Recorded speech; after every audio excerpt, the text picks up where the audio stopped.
Bismillahirrahmanirrahim. Alhamdulillahirabbil alamin wa bihi nasta'inu ala umuri dunya waddin. Wassalatu wassalamu ala sayyidina Muhammadin wa ala alihi wa sahbihi ajma'in. Amma ba'd. Faqala al-muallif rahimahullahu ta'ala wa nafa'ana bihi wa bi'ulumihi wa bi'ulumina fid dharain amin. Radhiyallahu anhu. Ila anqal al-babus tsalis fi fadilati bismillahirrahmanirrahim. Bab yang ketiga adalah menjelaskan tentang keutamaan Bismillahirrahmanirrahim. Ini bab penting sekali. Ini kadang kita nggak tahu tentang kita membaca Bismillahirrahmanirrahim.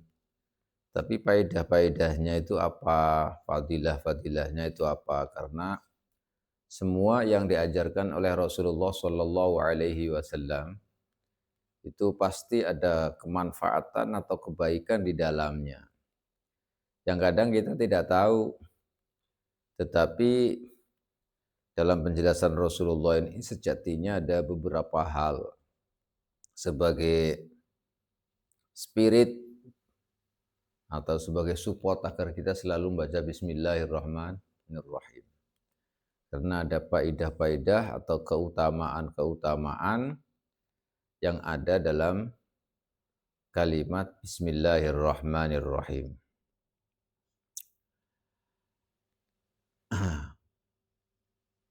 Qala sallallahu alaihi wasallam, kata Rasulullah, ma min 'abdin yaqulu bismillahirrahmanirrahim illa dzaba syaitan kama yadzubur rasasu 'alan nar.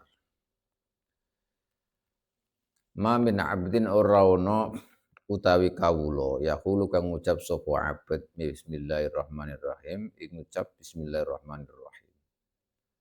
Ora ono iku illa dzaba kejaba lebur. Sopo syaitanu syaiton lebure kama yazubu kaya oleh lebur apa arrosos. Arrosos itu kaya timah sing apa?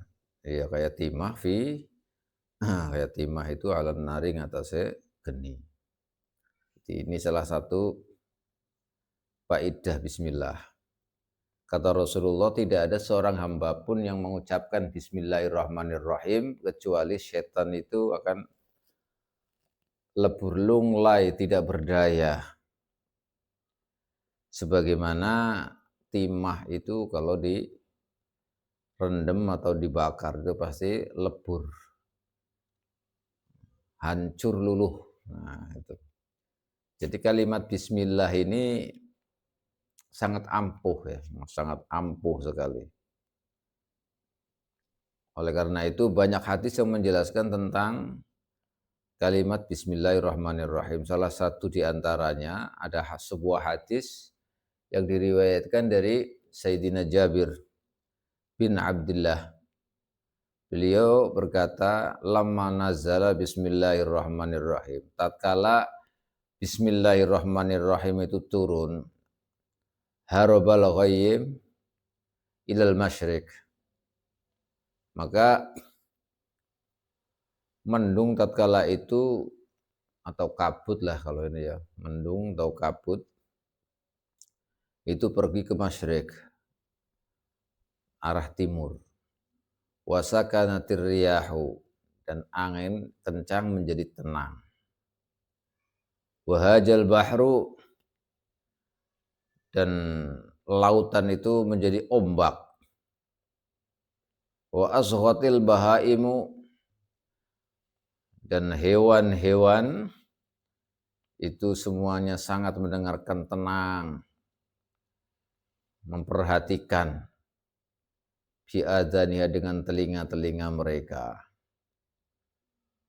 Warujimati syayatin, dan setan itu dibelenggu, dibalangi, dilempari minas samai, dari langit. Wa halafallahu azza wa jalla bi'izzati, dan Allah bersumpah dengan keagungannya, la yusammismahu ala saqamin illa syifa. Masya Allah. tidak membaca atau menyebutkan nama Allah ala saqamin illa syafahu, kecuali orang itu akan disembuhkan oleh Allah. Ini bismillah. Wala yusamma ismahu ala syai'in illa baraka fih. Dan tidak ada sesuatu yang di atasnya dibacakan bismillahirrahmanirrahim kecuali ada barokah, diberkahi oleh Allah. Wa man qara'a bismillahirrahmanirrahim dakhalal jannah. Dan barang siapa mengucapkan bismillahirrahmanirrahim, dia akan masuk surga. Ini dijelaskan oleh Syekh Abdul Qadir Jilani. Nah, kalau nggak salah dalam kitab Fathur Rabbani ini. Jadi ada keutamaan ketika bismillah itu diturunkan. Sebagaimana ayat-ayat yang lain, tapi bismillahirrahmanirrahim ketika diturunkan oleh Allah ada beberapa hal. Sampai makhluk, bahaim, setan-setan semuanya tunduk. Bahkan tidak ada sesuatu yang dibacakan bismillahirrahmanirrahim kecuali di dalamnya itu akan diberkahi oleh Allah.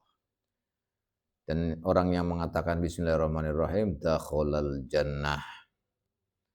Nah ini bismillah, karena sesuatu yang diawali dengan bismillah berarti berzikir. Karena bismillah itu selalu dibaca kita ketika sesuatu yang akan kita lakukan itu baik. Ketika kita akan melakukan hal-hal yang baik sebagaimana dijelaskan dalam fikih, kullu amrin dibalin la yubda'u fihi bi bismillahi fahuwa aqta', fahuwa abtar, fahuwa ajdam. Nah, ini segala sesuatu yang kita lakukan kalau kita awali dengan bacaan bismillahirrahmanirrahim, itu akan membawa berkah. Ya apa saja hal-hal yang baik. Seperti dijelaskan dalam ilmu fikih itu ada hal-hal yang baik yang kemudian diterjemahkan atau dijelaskan oleh para ulama adalah hal-hal yang sangat diperhatikan atau sangat dianjurkan. Hal-hal yang tidak terlarang. Seperti kewajiban, kesunahan, dan hal-hal yang mubah. Itu ketika dibaca bismillah maka di dalamnya ada keberkahan. Tetapi hal-hal yang makruh, hal-hal yang haram, maka jangan sampai kita membaca bismillah. Karena bismillah itu sesuai dengan apa yang kita lakukan. Kalau yang kita lakukan adalah makruh, bidzatih, maka kita juga makruh membaca bismillah. Begitu juga ketika hal yang haram mau kita lakukan kemudian membaca bismillah, nah ini juga hukumnya haram, tidak boleh membaca bismillah sebagaimana dijelaskan dalam hukum fikih. Yang jelas kalau kita misalnya mau melakukan sesuatu yang memang boleh menurut syariat, apakah kebolehan itu bersifat wajib, keharusan, atau bersifat sunnah, atau bersifat mubahat. Apa saja gerak-gerik kita, ucapan kita yang mau kita lakukan, terus senantiasa baca bismillahirrahmanirrahim. Ini salah satu di antaranya. Karena keistimewaannya banyak sekali. Kemudian dalam hadis tadi, Masya Allah, kata Ibnu Mas'ud radhiyallahu anhu, syaitanul mu'min mahzulun. Ini. Kalau setannya orang-orang mukmin mahzul itu kurus-kurus. Jadi kurus kalau Ibnu Mas'ud. Kalau setan yang mengganggu, ditugasi untuk mengganggu orang mukmin, maka setannya kurus-kurus, nggak dapat penghasilan, sedih terus, sengsara terus. Kenapa? Karena selalu mukmin itu baca bismillah. Mau makan bismillah, mau tidur bismillah, mau bergerak bismillah, mau apa saja baca bismillah yang mudah yang tadi dijelaskan itu. Maka setan itu kurus-kurus. Kemudian Imam Qais bin al-Hajjaj berkata, qala li syaitani, dakhaltu fika wa anna mithlul jazur. Saya pertama kali kata kata Ibnu Hajjaj itu, kata Qais bin Hajjaj, setan yang menggoda saya pertama-tama itu berkata kepada aku, waktu saya pertama dakhaltu fika, saya masuk kepadamu, wa ana mithlu jazur. Pertama-tama saya seperti unta gede, besar gitu, kuat gitu, pertama-tama. Wa ana al-an mithlu usfur, dan sekarang saya seperti usfur, burung kecil. Masya Allah. Jadi ditugasi untuk menggoda Qais bin Hajjaj itu, kata setannya itu, ini namanya orang juga wali ya bisa melihat setan ini. Ya. Rasulullah juga melihat ifrit. Ini wali melihat setannya yang menggodanya. Katanya setan, saya waktu datang padamu pertama kali masuk kamu itu, saya kuat sekali seperti onta besar itu. Tapi sekarang saya menjadi usfur. Jadi kalau istilahnya pertama kayak macan, lama-lama jadi kucing, gitu. Karena apa? Karena tidak ada kesempatan di dalamnya. Nah, ketika setan mengatakan itu kepadaku, kata siapa? Ibnu Hajjaj, Qais bin Hajjaj itu. Fakultu, maka saya jawab padanya, walima dzalika, kenapa jadi begitu? Kok jadi kerdil begitu? Asalnya besar, kuat, kok sekarang jadi kerdil? Qala tudzibuni bidzikrillah, kau telah menghancurkan aku, meluluh lantahkan. Nah, tadzubu itu meluluh lantahkan engkau dengan zikir kepada Allah, yaitu dengan bismillahirrahmanirrahim. Hanya setannya kurus-kurus, yang asalnya besar jadi kecil. Masya Allah, ini kata Qais ibnil Hajjaj. Sesuatu yang kita kerjakan kemudian dengan menyebut Bismillahirrahmanirrahim, membaca Bismillahirrahmanirrahim, ini setannya jadi kurus-kurus, kata Ibnu Mas'ud. Nah, kalau dari Qais bin Al-Hajjaj itu jadinya yang asalnya besar jadi kerdil. Jadi kerdil. Ya ini karena tidak ada asupan ini. Kalau kita tergoda dengan setan, setannya gemuk-gemuk, semakin kuat semakin kuat. Tapi kalau mukmin ini setiap saat itu membaca bismillah, zikir kepada Allah, maka setannya itu akan kurus-kurus, tak berdaya. Tapi harus diperhatikan, setan juga menggoda orang itu sesuai dengan derajatnya. Maksudnya alat tobakot, kalau yang digoda itu adalah orang-orang alim misalnya, ya maka setannya juga lihe juga, godanya orang alim itu dengan apa? Dengan setingkatnya. Karena ya secara akal ya ini tidak mungkin orang alim kemudian setannya itu kroco. Artinya setannya itu setan yang tidak tahu apa-apa misalnya. Lemah, kecil, yang enggak ada pengaruhnya setan. Makanya kalau orang alim kemudian setannya juga alim, maka berimbang istilahnya. Disitulah kemudian letak bagaimana orang alim yang punya senjata, yang sudah tahu bagaimana itu gerak-gerik setan, itu akan ketahuan. Makanya setannya ini yang besar-besar, yang kuat-kuat, diutus atau ditugasi untuk menggoda orang-orang yang alim, orang yang punya ilmu, orang yang wara, ini akan jadi kurus-kurus, akan jadi kecil. Kenapa ya? Karena itu tadi, orang alim itu tidak mungkin atau tidak mau mengikuti syaitan. Bahkan selalu membaca zikir, kalau sudah membaca zikir sudah tak berdaya, hancur luluh. Nah, kata Rasulullah, kalau seorang hamba itu membaca Bismillahirrahmanirrahim, tidak ada seorang pun yang membaca Bismillahirrahmanirrahim kecuali setan itu hancur lebur, luluh lantah gitu, yadubu asyaiton kama yadubu ar-rasasu binnar. Baca Bismillahirrahmanirrahim. Bahkan dalam sebuah hadis Rasulullah juga menjelaskan doa, misalnya ma min doain la yuraddu doa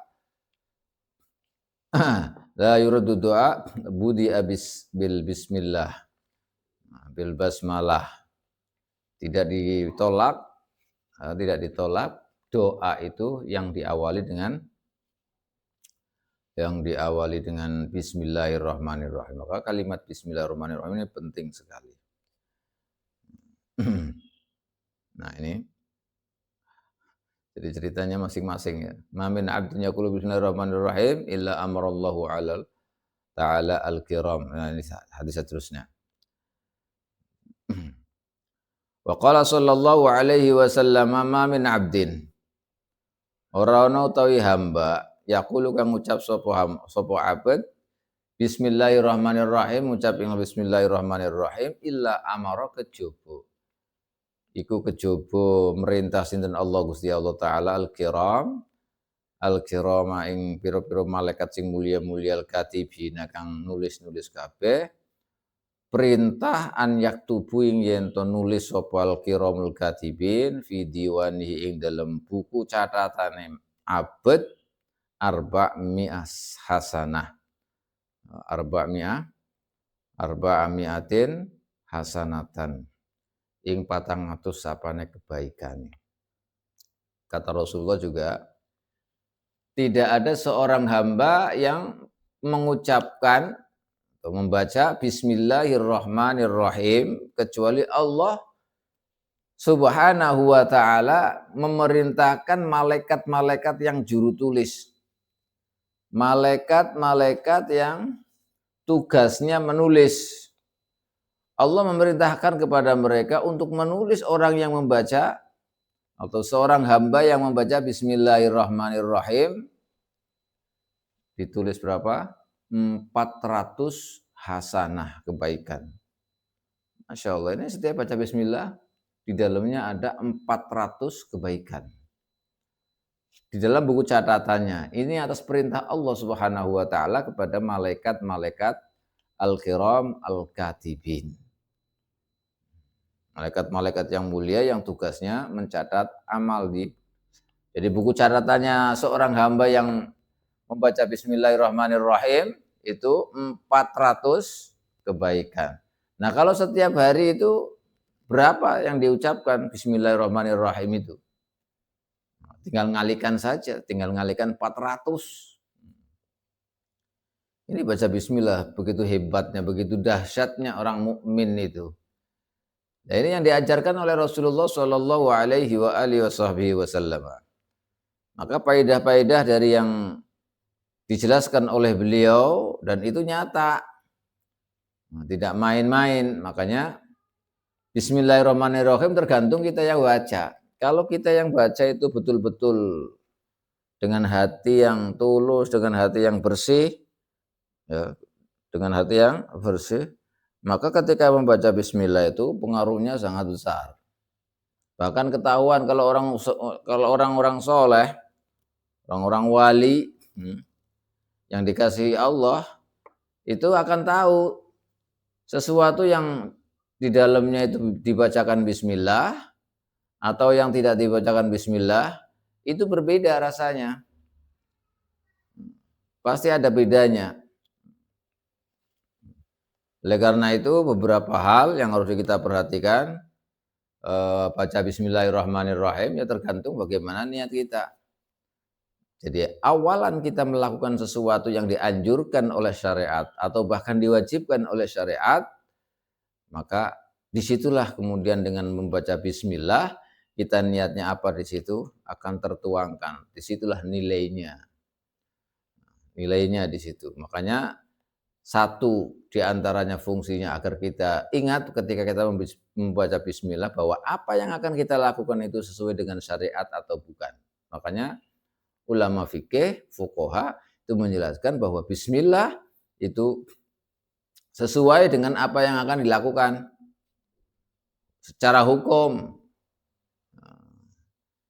Jadi kalau baca Fatihah misalnya, baca Fatihah itu bismillah kan kalau menurut mazhab kita Syafi'i termasuk bagian daripada ayat. Surat Al-Fatihah termasuk bismillah di dalamnya. Makanya tidak boleh kita langsung baca alhamdulillah tanpa bismillah menurut mazhab kita ya. Makanya kita wajib ketika membaca Fatihah itu masuk di dalamnya adalah kalimat Bismillahirrahmanirrahim. Juga hukumnya sunnah dalam hal-hal yang sunnah dan mubah, maka aslinya hukumnya mubah, tetapi karena kita membaca bismillah nantinya akan jadi berubah, bukan mubah lagi, tetapi di dalamnya ada kebaikan-kebaikan, sehingga di situ timbullah niat di dalam kita melakukan sesuatu ketika kita mengawalinya dengan bismillahirrahmanirrahim. Apa saja kita mau keluar rumah, kita mau apa misalnya, itu dengan membaca bismillahirrahmanirrahim. Karena di dalamnya nanti ada keberkahan, ada kebaikan, macam-macam banyak sekali fadilah, keutamaan daripada baca bismillahirrahmanirrahim. Masya Allah.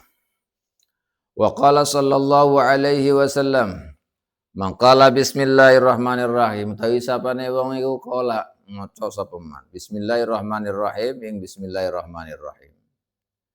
Marrotan kelan seambalan, baca bismillah sekali. Barang siapa orang yang membaca bismillah sekali, lam yabqa min dunubihi darrah, maka tidak tetap, ora tetap min dunubihi sang pira-pira dosane man, min dunubihi apa zarratun, sekecil biji zarrah, cisawi atau semut budak, kayak apa namanya di makna-makna Jawa itu. Barang siapa, kata Rasulullah, membaca bismillahirrahmanirrahim. Membaca bismillahirrahmanirrahim, maka dosanya itu hilang semua. Nah, hilang semua dosa-dosanya itu. Tidak tersisa dari dosa-dosanya, walaupun sedikit, semuanya habis dengan membaca bismillah. Ini hebat sekali. Kita sangat beruntung. Masya Allah, kita menjadi orang muslim, orang mukmin ini loh. Salah satu nikmat, bagaimana nikmat iman, nikmat Islamnya seperti ini. Ketika kita membaca bismillah saja, kata Rasulullah ini, itu dosa-dosa kita akan rontok. Makanya setiap hari mukmin, muslim, makanya setannya orang mukmin itu kurus-kurus kayak tadi dijelaskan oleh Ibnu Mas'ud. Syaitanul mukmin mahzul, dan juga tadi yang diceritakan oleh Qais bin al-Hajjaj. Nah, ini beruntung sekali, makanya alhamdulillah. Salah satu nikmat yang paling agung adalah nikmatul iman. Jalalul ni'ami bi ni'matil imani wal islami itu. Masya Allah. Jadi salah satu nikmat yang paling besar adalah iman dan Islam. Ya seperti ini, soalnya kita membaca bismillah saja dosanya terampuni. Kemudian kita akan mendapatkan di buku catatannya, kita itu ada setiap baca bismillah satu kali itu berapa? 400 kebaikan. Nah, sehari itu berapa kali? Jadi ini makanya subhanallah. Dan juga mengingatkan ketika kita mau melakukan apa, kemudian baca bismillah, nanti kita akan, di hati kita akan hudur, akan ingat tujuannya apa yang mau dilakukan itu berkat bismillahirrahmanirrahim, maka sebagai pengingat. Apa saja sesuatu yang memang dianjurkan oleh syariat, itu kita membaca bismillahirrahmanirrahim. Masya Allah, alhamdulillah. Ini juga ada cerita, ada salah satu wali besar yang ada pada kurun berapa itu? Kurun ketiga kalau nggak salah itu. Bishr al-Hafi. Suatu saat Bishr al-Hafi ini melihat ada, ya kalau di kita kayak kertas terbengkalai gitulah. Kalau dulu kan ya kayak rokaah itu kayak kayak kertas secari kertas itu. yang sudah rusak atau usang itu. Tapi Zulhafah itu suatu saat melihat itu. Dan kertas itu di dalamnya ada tulisan Bismillahirrahmanirrahim. Setelah melihat ada tulisan itu di rakaah itu, kemudian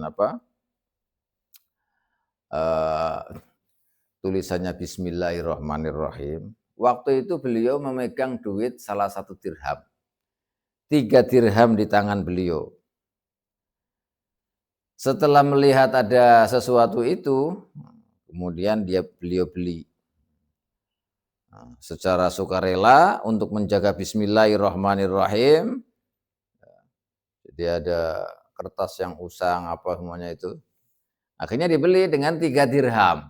3 dirham waktu itu ya besar sekali.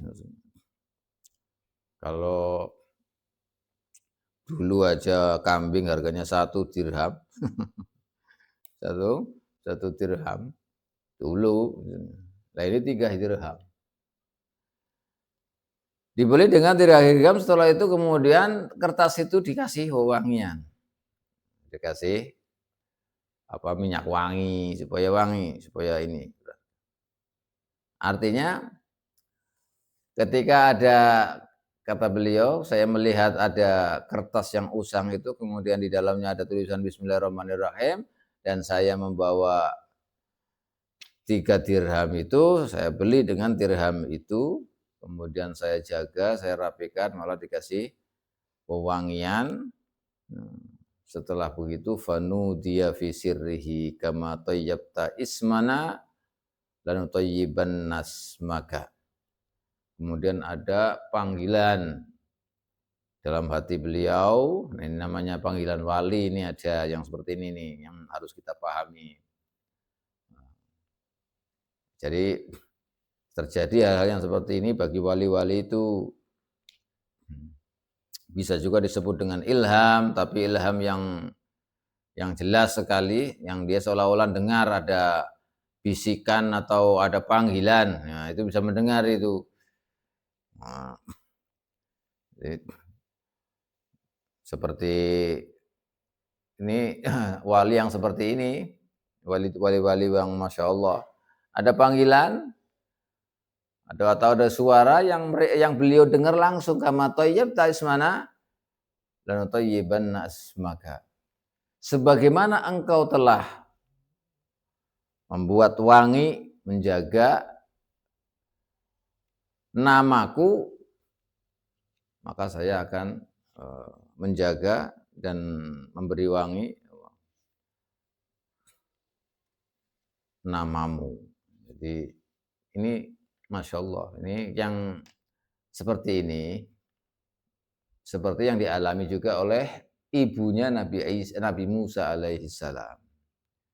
Ketika umminya atau ibunya Nabi Musa alaihi salam, kan waktu itu Fir'aun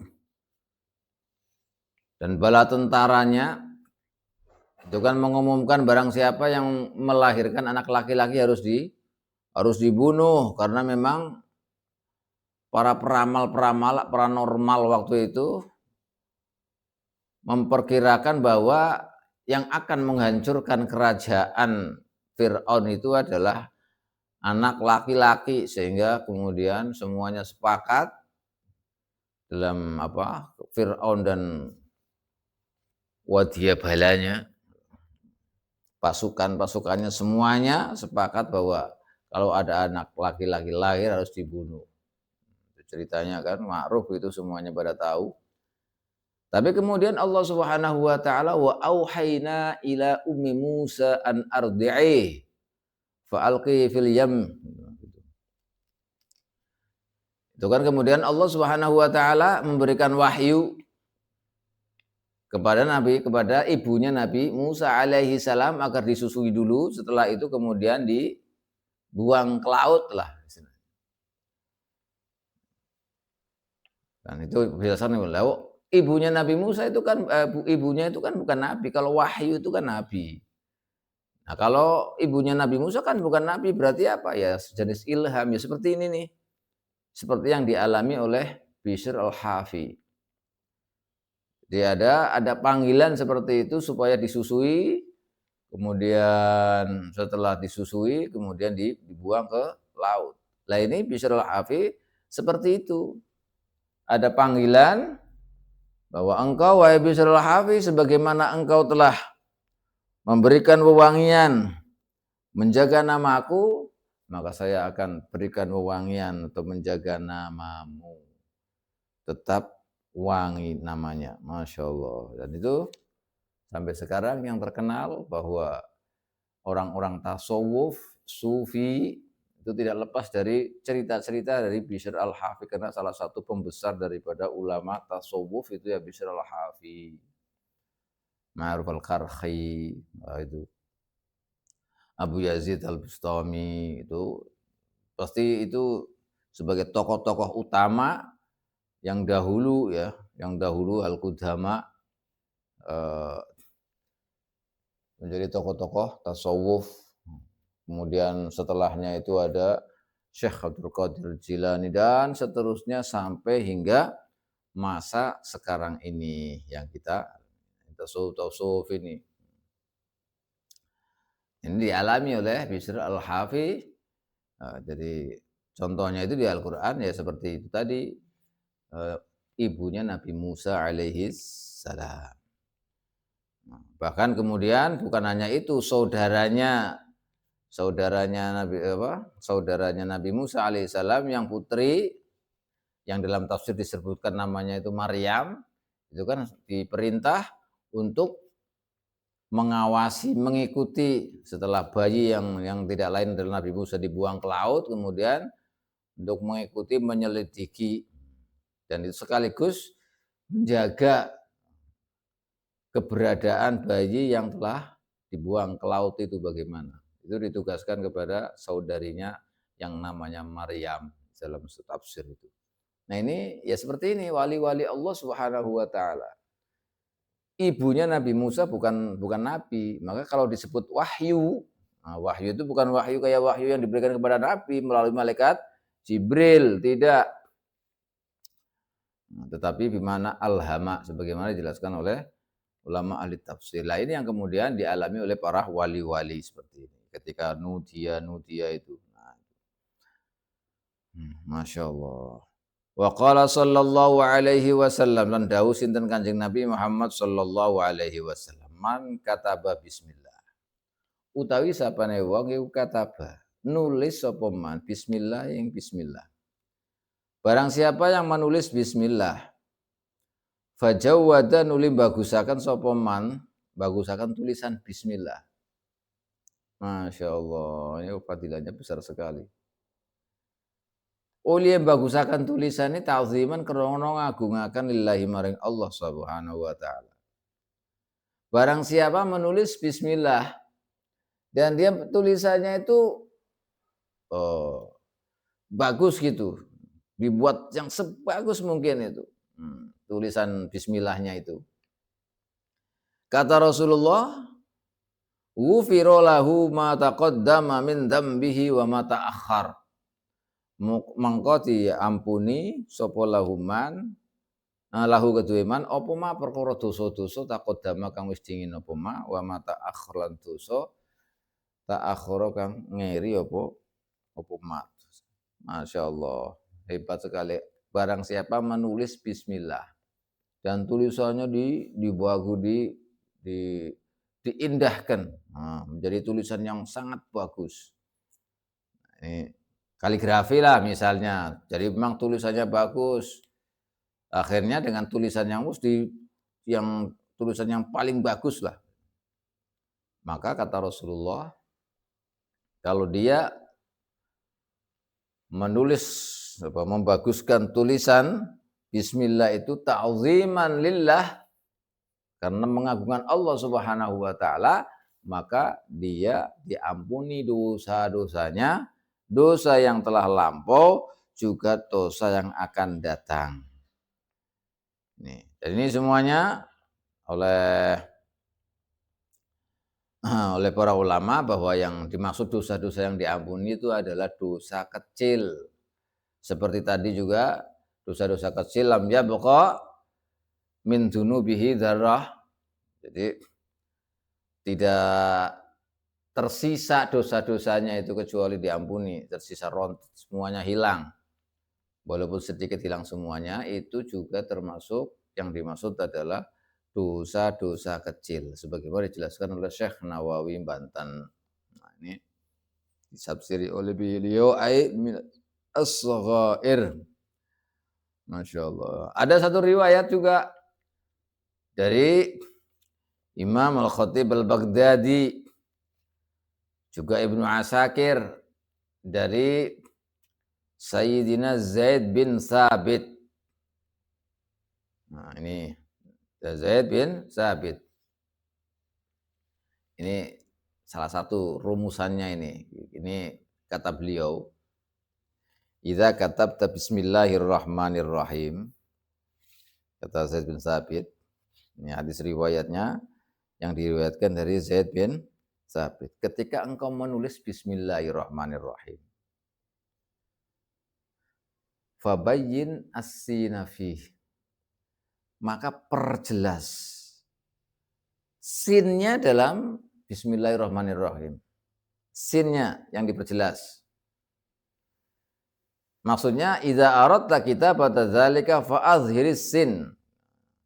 Ketika kau menulis bismillahirrahmanirrahim, maka sinnya yang diperjelas. Sinnya diperjelas. Wa waddih sananaka, bagaimana bismillah itu kemudian diperjelas. Mulai garis-garisnya atau apanya itu diperjelas. Sinnya. Ijlalan lismillahi ta'ala. Karena mengagungkan kepada ismallah. Mengagungkan ismallah. Jadi diperintahkan kalau menulis bismillahirrahmanirrahim itu bismillahnya, sinnya yang bagus, yang jelas. Karena itu ijlalan lismillahi ta'ala. Bahkan ada cerita lagi itu. Banyak kalau melihat cerita-cerita seperti ini, ismallah. Jadi apalagi kita di jalan menemukan kertas, di situ ada asmaul a'zam misalnya. Ada ismallah, ambil, jangan sampai tersia-sia di jalan. Nah, jangan sampai karena kita mengagungkan bahwa ismaul a'zam itu harus kita agungkan, harus kita jaga. Mengagungkan asmal a'zam, dan itu faedahnya besar sekali. Karena ketika kita mengagungkan ismallah, mengagungkan nama-nama Allah, yang sesuatu di situ adalah ismul a'zam, kita harus mengagungkan. Jangan sampai kita remehkan, sampai diinjak-injak atau tersia-sia atau dibuat mainan. Makanya kita dalam fikih itu kan nggak boleh anak kecil yang belum tamyiz. Ini bagi orang tua. Bagi orang tua, anak kecil yang belum tamyiz, yang belum tahu apa-apa, tidak diperbolehkan mereka itu memegang mushaf. Ya, ini harus diperhatikan. Makanya mushaf itu harus dijauhkan dari tempat yang bisa dijangkau oleh anak-anak, karena tidak boleh. Orang tuanya ini nanti kena dosa. Apalagi mushaf itu harus kita agungkan, harus ditempatkan di tempat yang layak. Sampai-sampai ketika misalkan kita ada kitab banyak, ya ada tafsir, ada hadis, ada fikih dan lain-lainnya makanya. Maka ketika kita tumpuk ya untuk penataannya atau ditaruh di mana begitu. Maka Al-Qur'an lah yang paling di atas. Cara urutan yang paling atas itu mushaf, Quran, kemudian di bawahnya itu adalah hadis. Ya, kitab sunan, kitab-kitab hadis di bawahnya. Kemudian di bawahnya lagi itu kitab-kitab fikih, kitab-kitab yang lainnya itu dan seterusnya. Jadi yang paling atas itu adalah mushaf. Al-Qur'an yang paling atas. Kalau kita menempatkan di rak buku atau tumpukan-tumpukan buku, maka yang paling atas adalah ini karena ijlalan lil mushaf, ta'dhiman lil mushaf, ta'dhiman li kalamillah. Ini ijlalan lismillah, karena di dalamnya ayat-ayat Allah yang mulia, maka kita harus muliakan. Kita harus muliakan. Nah, karena dengan begitu, ini insya Allah salah satu faedahnya salah seorang wali gara-gara mengagungkan isma Allah diangkat menjadi wali itu banyak sekali. Gara-gara mengagungkan bismillah. Setiap saat yang dilakukan itu diawali dengan bismillah. Itu juga salah satu banyak sekali wali-wali yang diangkat oleh Allah menjadi wali karena berkat bismillah, juga mengagungkan asma Allah. Makanya banyak sekali fadilah-fadilah bismillahirrahmanirrahim atau hal-hal yang berhubungan dengan ismullah, nama Allah. Nah, kita ketika mendapati dimanapun, ketika itu ada nama Allah, harus kita agungkan, harus kita muliakan. Makanya aturan-aturan syariat itu, kita mau ke kamar mandi, mau ke WC itu apa, itu kan nggak boleh bawa asma a'zam, membaca asma a'zam, membaca ayat dan lain-lain. Kenapa? Ya karena semuanya itu adalah ijlalan. Kalau tempat-tempatnya nggak layak, jangan sampai kita membawa sesuatu ke dalamnya. Ya, misalkan kayak WC, misalnya kita mau masuk ke WC, jangan bawa-bawa yang asma-asma yang seperti itu, Asmaul A'zam, apalagi mushaf, harus ditinggalkan. Sampai-sampai cincin. Nih, kenapa seperti itu? Rasulullah Shallallahu Alaihi Wasallam itu ketika mau buang air, buang hajat itu, cincinnya itu dilepas. Gitu. Cincinnya itu dilepas karena cincinnya Rasulullah itu tulisannya di cincinnya itu Muhammad Rasulullah tulisannya. Makanya ketika mau buang hajat itu cincinnya dilepas Rasulullah itu. Jadi apa namanya? Begitu juga Nabi Sulaiman alaihissalam, salah satu cerita fenomenal itu, cerita yang sangat masyhur sekali itu Nabi Sulaiman itu. Ketika mau mandi cincinnya juga dilepas. Nah, itu. Nah, karena ada tulisannya di situ. Jadi khotamnya Nabi Sulaiman yang kemudian cerita diambil setan itu ya. Nah, kemudian salah satu penyebab setan bisa jadi raja, menyamar menjadi Nabi Sulaiman. Namanya juga setan. Jadi ya karena cincinnya itu dilepas oleh Nabi Sulaiman ketika mau ke kamar mandi. Makanya asma a'zam ini harus kita azam. Dimanapun ketika Allah Subhanahu Wa Taala mengagungkan sesuatu dan menyuruh sesuatu untuk kita ta'zim, maka kita harus ta'zimkan. Ini harus kita perhatikan, harus kita ini. Ini sangat bermanfaat sekali. Ketika Allah memerintahkan begini, kita sam'an wa ta'ah. Ketika Nabi memerintahkan begini, kita juga sam'an wa ta'ah. Itulah ciri-ciri orang mukmin, orang Islam, orang Muslim. Apa yang diperintahkan oleh Allah, apa yang diperintahkan oleh Nabi, kita sam'an wa ta'ah, mendengarkan dan sendiko dawuh. Ikut saja. Kalau Allah memerintahkan kita untuk menta'zim, mengagungkan, ya kita harus mengagungkan. Kita disuruh begini, ikut saja dengan sesuai kemampuan kita. Adapun nanti kemudian tidak berhasil, itu bukan urusan kita.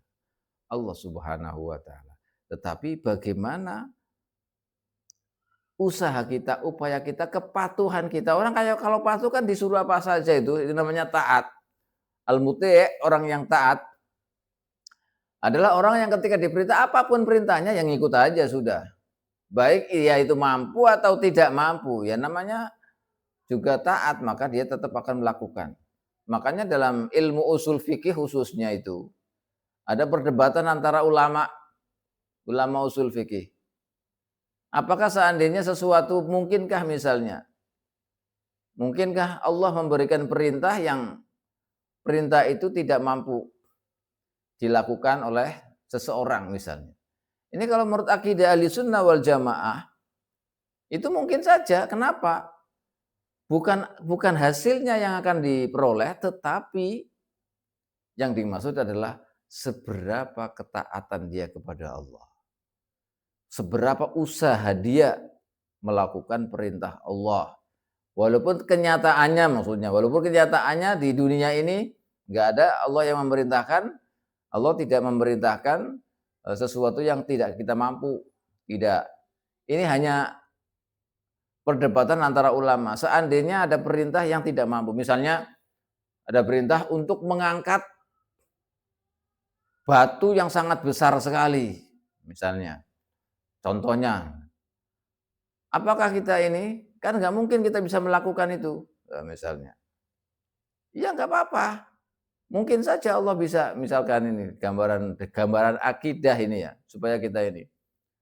Karena itu apa namanya, terserah Allah. Kalau orang yang taat kepada Allah, apapun perintahnya pasti akan berusaha untuk ngikut. Walaupun nanti kenyataannya tidak bisa melaksanakan. Tetapi yang jadi poinnya adalah muti orang yang taat. Orang yang taat itu bagaimana upaya dia. Kalau dia tidak mampu tapi sudah berusaha, ya itu berarti dia sudah menjadi orang yang taat. Nah itu maksudnya.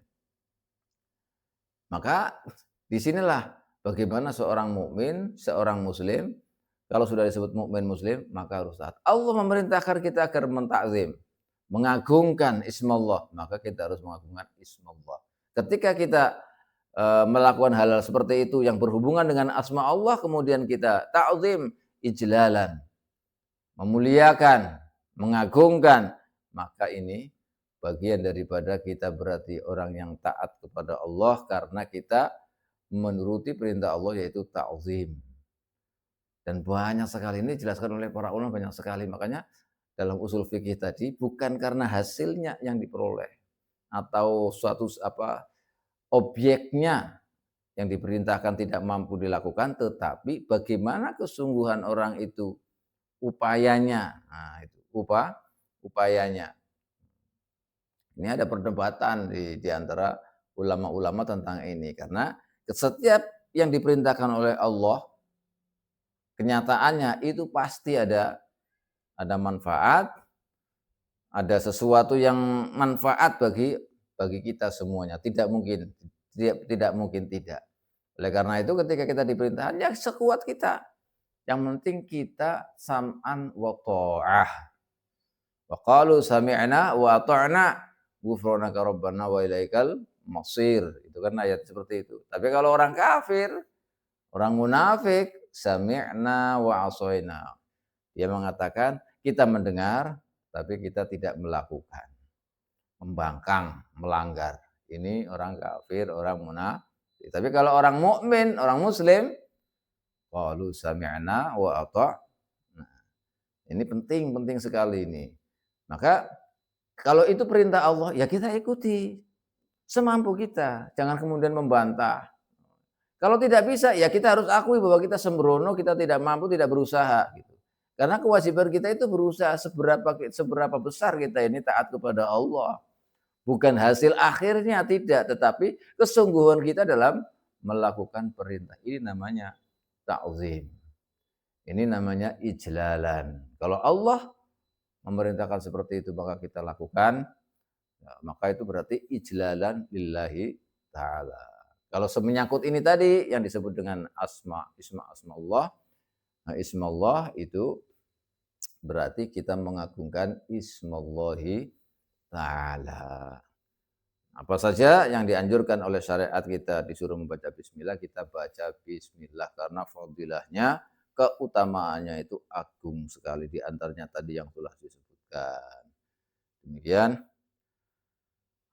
sampai di sini pembacaan bab yang ketiga fi fadilati bismillahirrahmanirrahim, dan insyaallah nanti kita lanjutkan kembali pada waktu yang sama insyaallah biidznillah taala.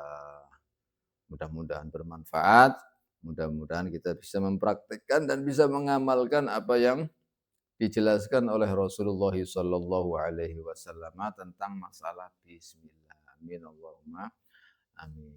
Demikian wallahu a'lam bishawab.